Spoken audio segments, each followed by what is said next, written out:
Hello, welcome everyone, and this is going to show you here how actually to pan in Figma.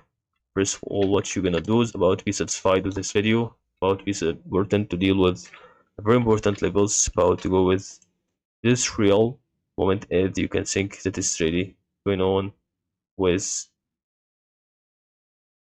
a very important levels as you can think that it's possible for panning on Figma. So hold space to activate hand tool.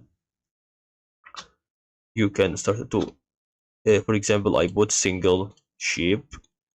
So you can start to press space and you move. And also you can use a scroller which is ready M3 and then start to press hold shift.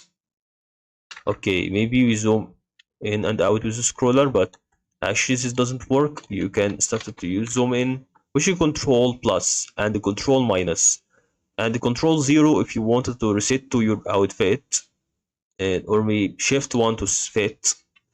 So you can see here, if I press Control plus, now Control minus, and now Control 0, and now Shift 1. And this really how you fit it also.